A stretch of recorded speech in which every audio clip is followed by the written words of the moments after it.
Hola, muy buenas tardes. Les doy la bienvenida en nombre del MAP a esta charla. Les doy la bienvenida a nuestro público. Gracias por interesarse en este tema y en esta conversación que vamos a tener hoy. Esta charla forma parte de una programación de actividades de la exposición virtual de máscaras Chané pertenecientes a la colección del MAP, del Museo de Arte Popular José Hernández, y todos los jueves por la tarde nos reunimos en las redes del Museo de Arte Popular para compartir justamente actividades didácticas, pedagógicas, conversatorios, charlas. Así que bueno, y lo iniciamos el día del respeto por la diversidad cultural, el 12 de octubre, que es el día que inauguró la muestra, que se extiende hasta los últimos días de noviembre. El MAP, como les contaba, los invitamos al sitio web del museo, donde van a poder recorrer la exposición virtual. El MAP exhibe de su patrimonio la colección de máscaras de la comunidad Chané, con la finalidad de difundir y de poner en valor el trabajo de los artesanos, mascareros, y de recorrer en esta cultura vigente de nuestro país la importancia y la necesidad del respeto y del diálogo intercultural. Las máscaras son un rasgo distintivo del arte chané, junto a la cerámica también, a la alfarería, que es muy distintiva también en este pueblo del cual hoy estamos conversando. Hoy el tema que nos va a convocar es acerca de las máscaras Chané tomadas como patrimonio cultural. Y para eso convocamos a profesionales de dos instituciones. Bienvenida Alfonsina Elías, del Museo Etnográfico Ambrosetti, y bienvenida María Julia Cardinal, del Museo Nacional del Hombre. A principios del siglo XX, la comercialización de las máscaras tenía escasa relevancia, y posteriormente comenzaron a ser buscadas por antropólogos para la formación de colecciones. Estas colecciones han sido después adquiridas o donadas a distintas instituciones públicas. Nosotros somos 3 de esas instituciones, para ser de este modo también consideradas patrimonio cultural de nuestro país. Así que en primer lugar voy a presentar e invitar a que nos cuente Alfonsina Elías. Ella es licenciada en Artes de la Facultad de Filosofía y Letras de la Universidad de Buenos Aires. Desde el 2001 trabaja en el Museo Etnográfico Ambrosetti. Desde el 2005 hasta la actualidad trabaja en el área de colecciones etnográficas de dicho museo, en tareas de inventario, documentación, investigación y manejo de las colecciones etnográficas. Actualmente es la encargada de este área.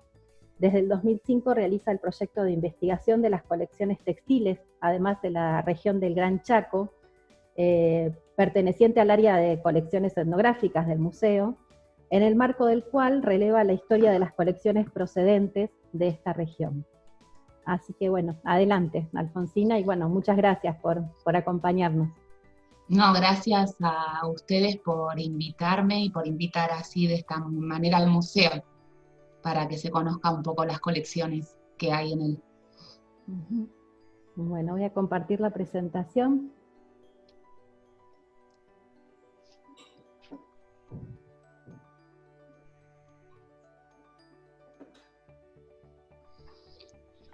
Bueno, yo en principio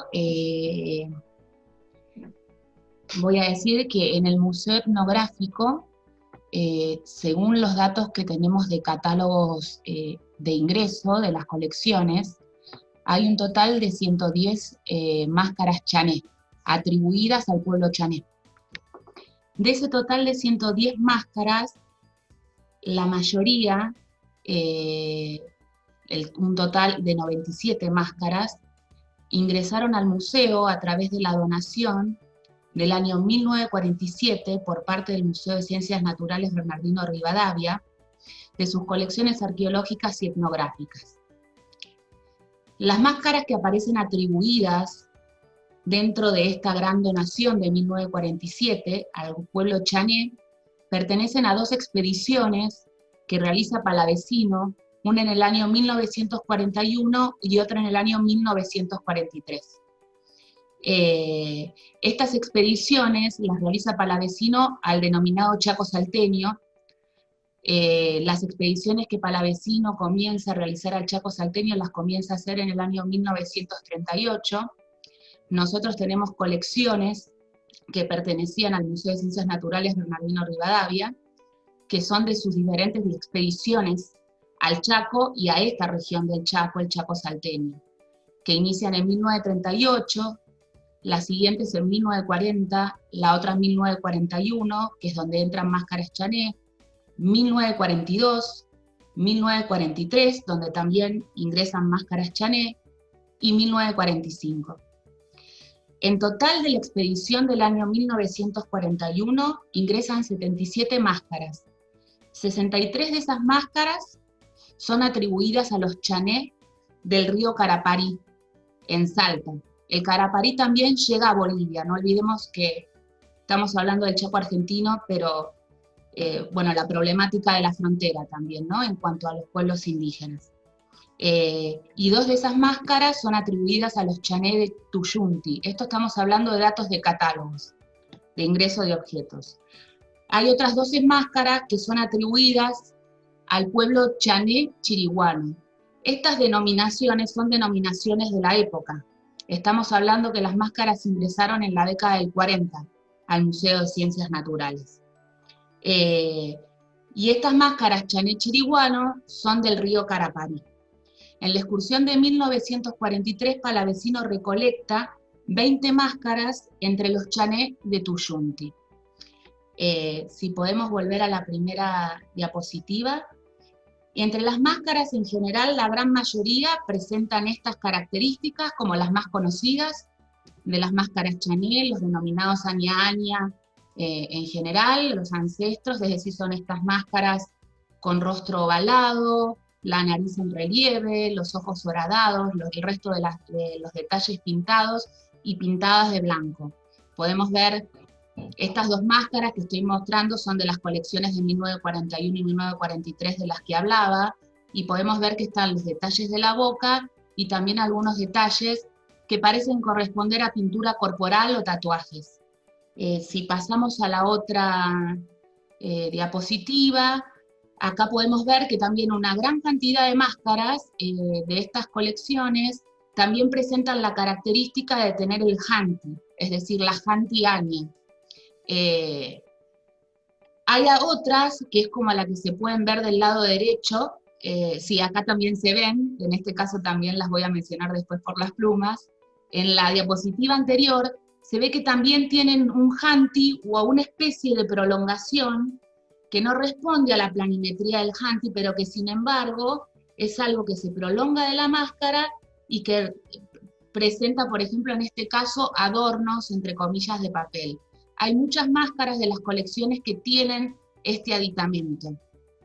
Después también tenemos las Aña Uru Rabé, la problemática con las que nos encontramos en conservación principalmente es que muchas de ellas no han conservado las plumas alrededor del rostro.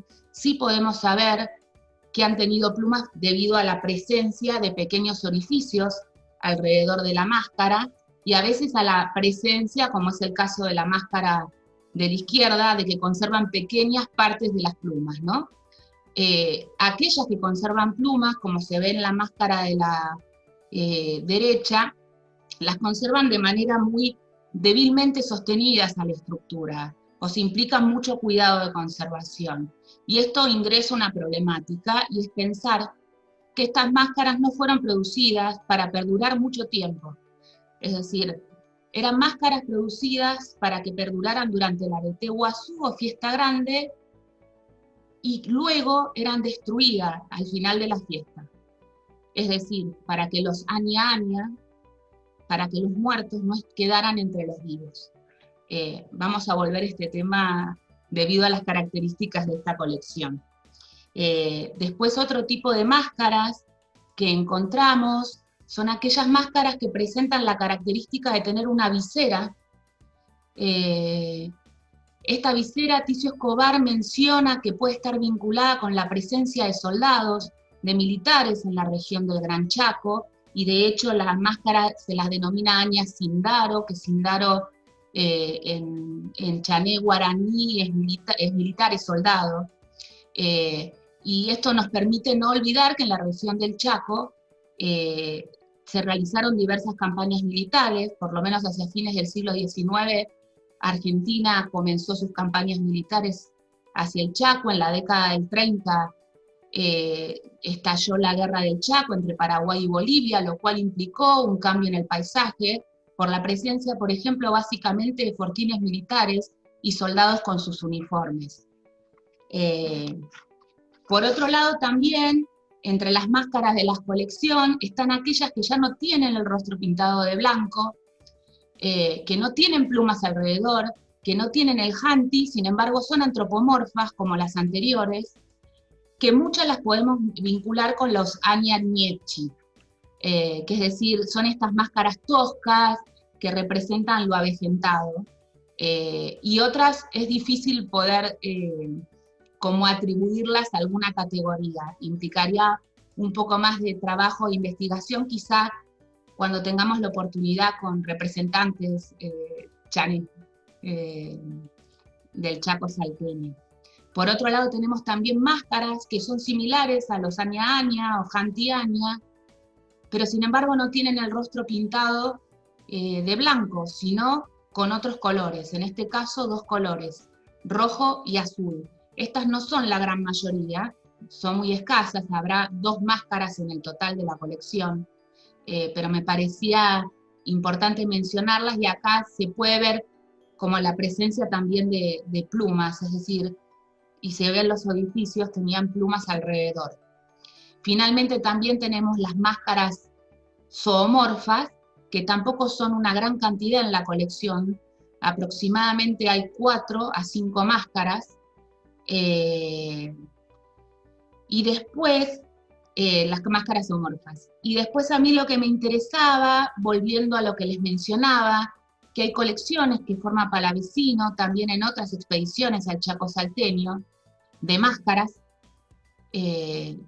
las cuales no son atribuidas directamente al pueblo chané, o chané chiriguano, como se usaba la denominación en esa época, pero sí a distintos pueblos del Chaco salteño que de alguna manera Palavecino se encarga de aclarar que son pueblos que hablan guaraní o están guaranizados para las concepciones de esa época. Hay una colección que es atribuida a los tobas guaranizados de Campo Durán, de máscaras, de Campo Durán, perdón, de Salta.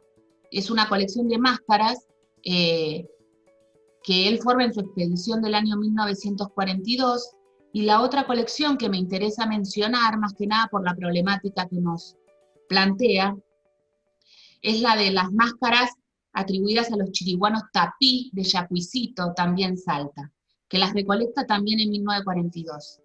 Dentro del corpus de máscaras aparece un lote en donde dice máscaras rotas. Palavecino escribe en el año 1949, en su artículo Algunas informaciones de introducción a un estudio sobre los chané, que se trataba de máscaras salvadas de la destrucción ritual por ausencia de los propietarios en el último día. Y menciona que así ha recolectado y recolectaba algunas de las máscaras. En este caso, también recolectó máscaras que ya habían pasado por su destrucción ritual. Es decir, que acá a nosotros se nos genera una pregunta sobre el estatus de las máscaras a lo largo de su vida social.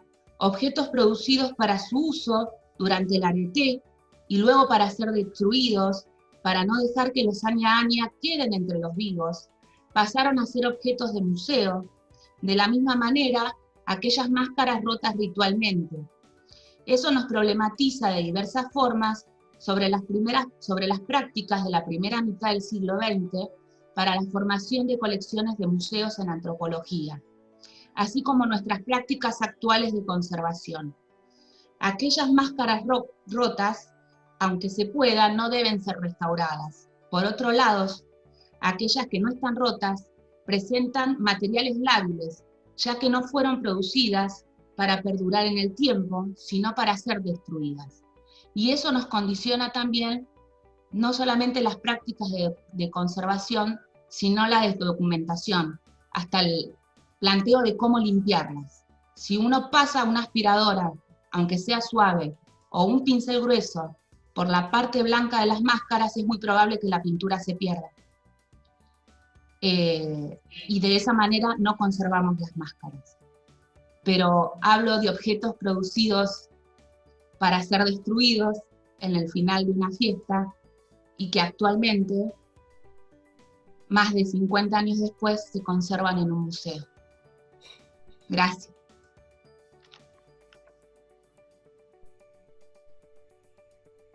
Muchas gracias, Alfonsina. Y sí, qué interesante esta perspectiva que planteas desde, bueno, desde la colección del museo, desde la conservación, y este contexto de las máscaras que nos hace pensar mucho ahora, por lo menos desde el presente, con respecto al contexto de actuación de las máscaras y el contexto posterior de interpretación acerca de las mismas. Claro.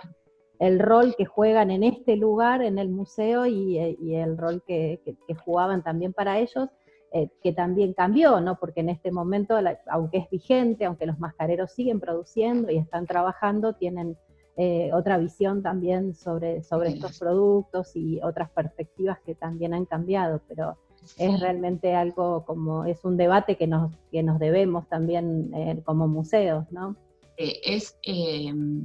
Yo pensaba ahora cuando vos estabas hablando de que se comienzan a comercializar las máscaras y empiezan a ser producidas para ser vendidas también, además de para el arete guazú.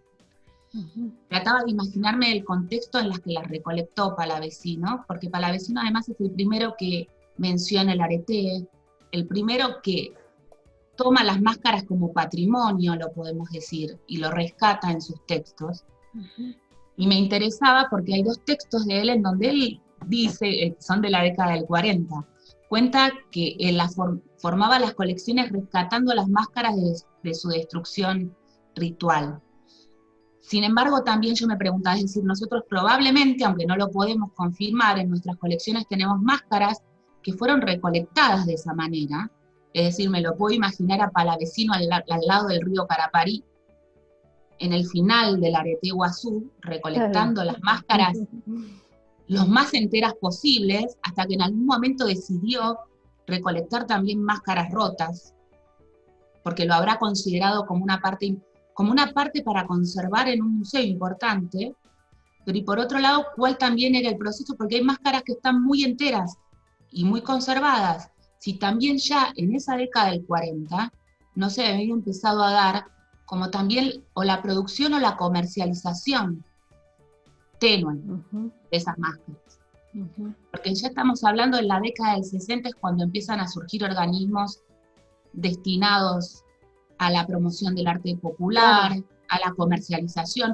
No estamos muy lejos. Esto que vos señalabas, digo, también la participación de los etnógrafos en generar que también los pueblos empezaran a producir su cultura material para ser comercializada.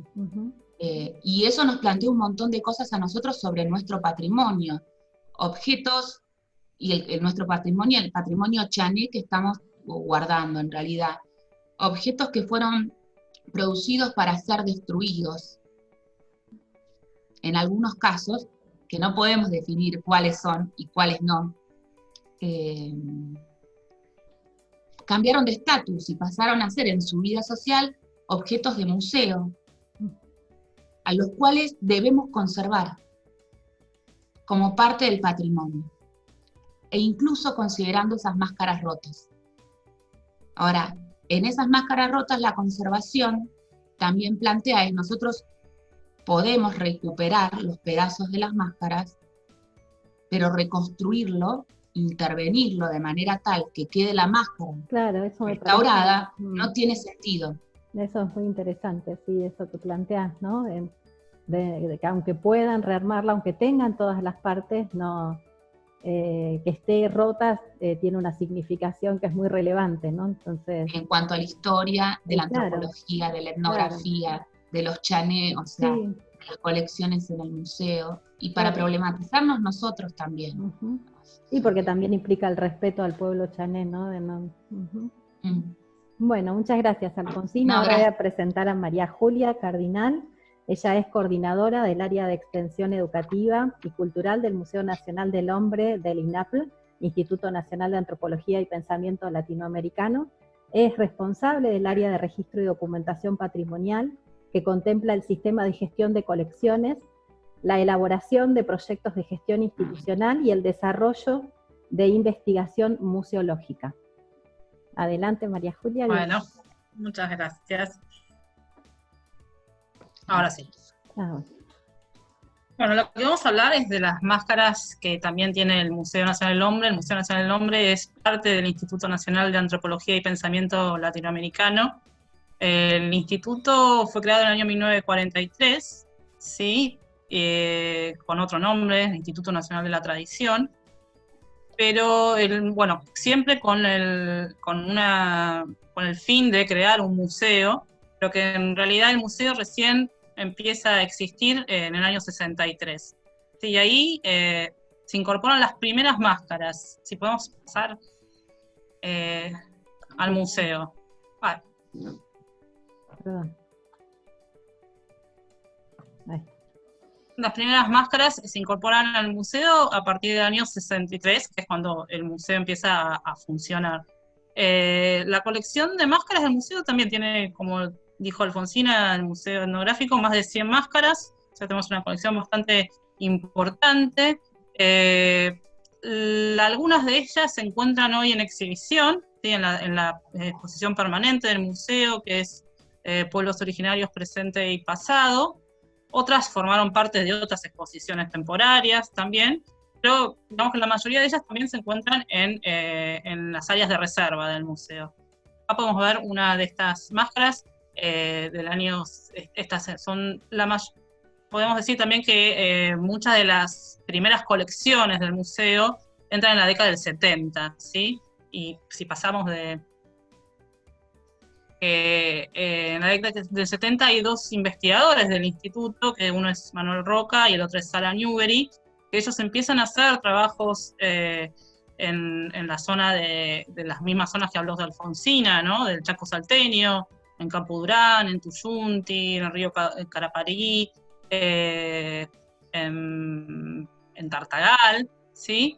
Y van a relevar esta celebración, ¿sí? Que ya había contado, como dijo Alfonsina Palavecino, en épocas anteriores, y van a estudiar y van a trabajar y se hacen trabajo de campo y se quedan ahí un tiempo en varias oportunidades, hacen estos viajes, viviendo con los chané. Y bueno, entonces, muchos de estas máscaras que tenemos en el museo vienen de estas investigaciones, ¿sí?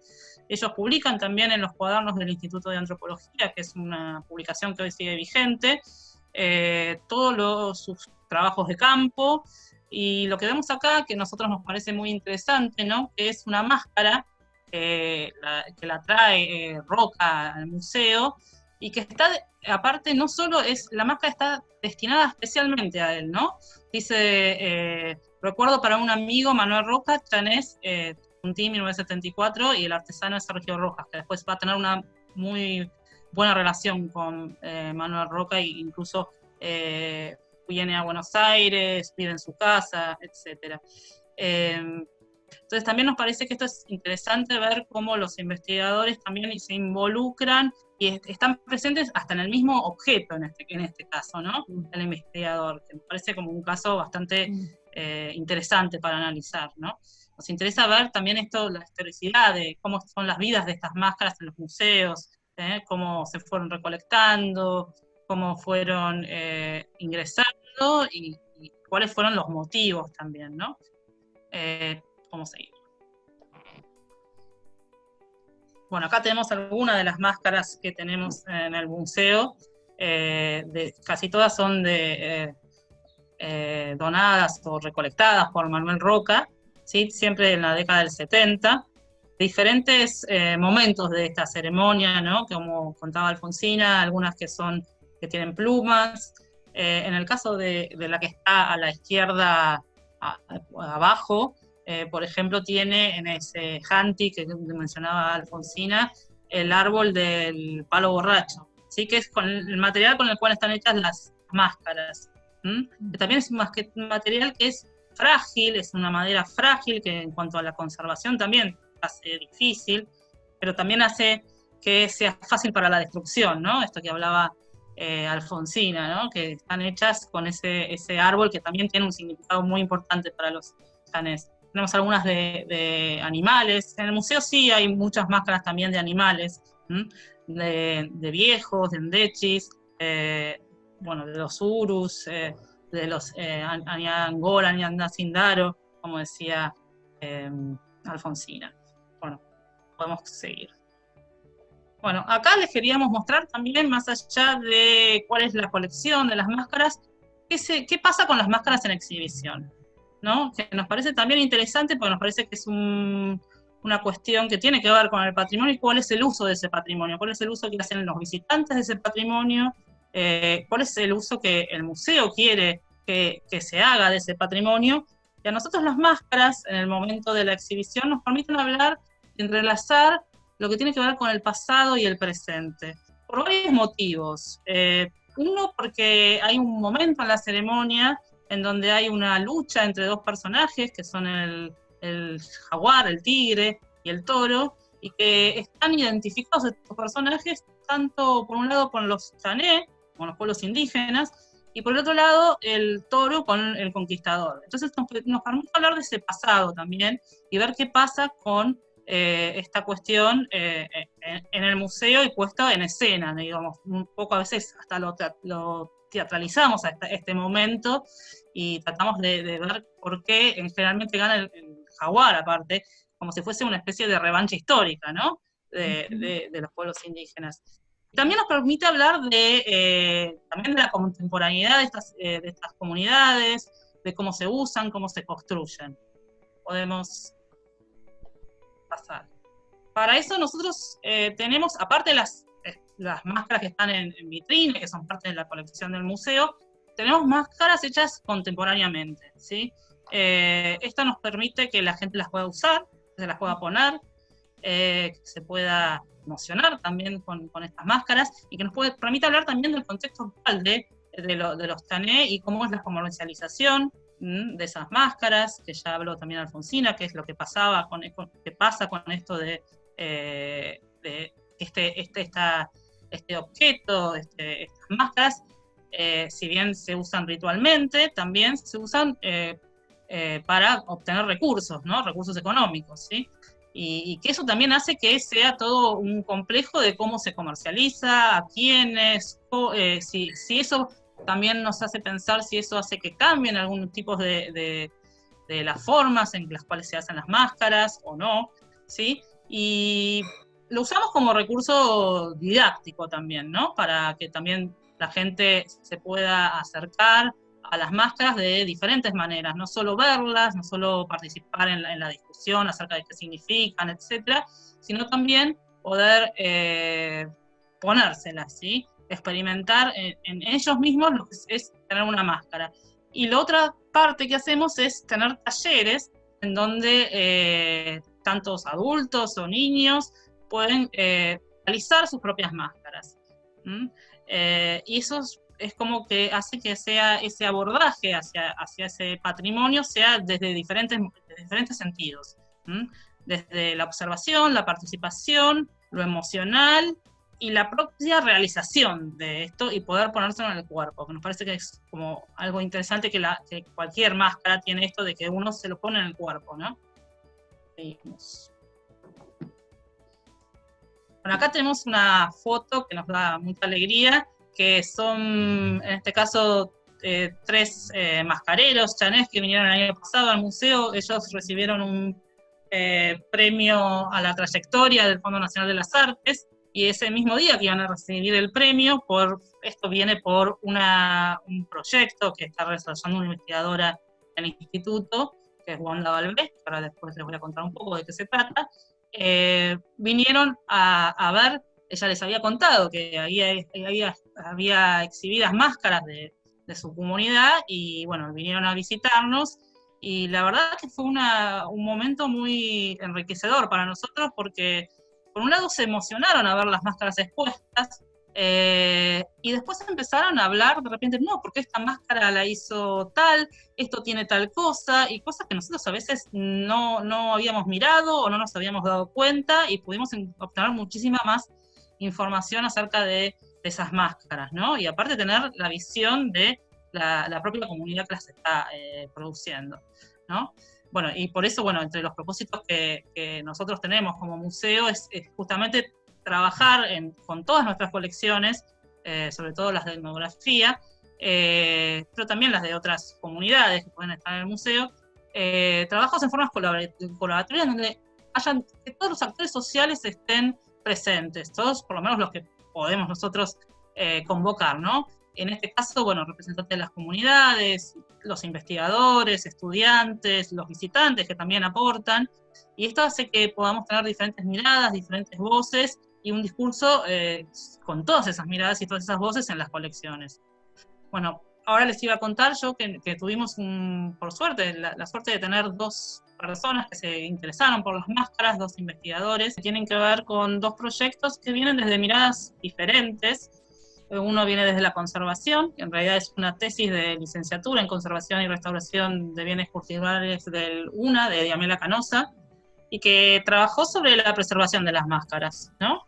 Y la otra viene desde la antropología, es una investigación hecha por Wanda Balbé, que trata sobre la vida, el título de su investigación es La vida de las máscaras Chané, un recorrido biográfico, etnográfico desde las colecciones en los contextos locales, ¿sí? Y esas dos miradas, que después también trabajaron al mismo tiempo en el museo, estas dos investigadoras, así que también fue muy rico cómo cada una de estas investigaciones se nutría una de la otra, ¿no? Porque el valor que le otorgábamos a las máscaras hacía también que necesitemos tener, que las queramos preservar también, esa memoria, ¿no? De alguna manera. Podemos cambiar de... Ahí vemos, por ejemplo, la misma máscara, en este caso, que está vista desde estas dos investigaciones. Una, bueno, tenía que ver con sus soportes de guarda, cómo se iban a guardar. Como dijimos, las máscaras son frágiles, tienen algunas cuestiones complejas para su conservación. Y por otro lado, la misma máscara que fue utilizada en un catálogo, que se hizo un catálogo fotográfico que Wanda después llevó a la comunidad Chané, y que eso también nos hizo poder tener un montón de más información y de contactos y de historias acerca de las máscaras, ¿no? Entonces, bueno, el mismo objeto, pero analizado y visto desde dos puntos de vista diferentes. Me parece que eso también es interesante para ver cómo el patrimonio tiene múltiples facetas desde donde uno lo puede abordar, ¿no? Sí, o sea, bueno, por último, bueno, acá tenemos algunas imágenes de las máscaras, algunos momentos de la visita, y bueno, queríamos agradecer a todo el equipo del museo que siempre trabaja para poder estar dando estas perspectivas, y sobre todo agradecer al Museo de Arte Popular Hernández, que nos permite este diálogo entre museos también, ¿no? También podemos tener diferentes miradas y podemos también nutrirnos de las miradas de los otros profesionales que tenemos en los museos. Muchísimas gracias. Bueno, muchas gracias María Julia, y la verdad que les agradezco mucho a las dos, fueron súper ricas las dos presentaciones, totalmente pienso como manifestaste María Julia, que el patrimonio lo pensamos, por lo menos desde la perspectiva del museo, como un concepto que es dinámico, que es múltiple, que es heterogéneo, y que además está en permanente cambio, ¿no? Este concepto o sea, el dinamismo se lo da en el permanente cambio que tiene, Entonces es siempre relevante volver a mirar sobre el patrimonio que tenemos desde la perspectiva actual y por supuesto de esta forma visibilizando, dando voz a la propia comunidad, que lamentablemente nosotros en esta programación de actividades no pudimos tener presente por el COVID, que es muy complejo poder llegar para que ellos también puedan tener su voz en esta programación y en esta muestra, pero de alguna forma claro que la tienen. Estuvo genial que puedan haber visitado el museo en el 2019 cuando obtuvieron el premio, y por supuesto que la mirada que ellos pueden dar sobre sus propias máscaras es súper rica y muy interesante, así que hay que buscar incluir todas las voces permanentemente y una voz que sea potente, política, ideológica, de lucha, de reivindicación de las comunidades. Creo que por suerte en eso estamos pensando todas las instituciones, o por lo menos las tres que estamos hoy acá.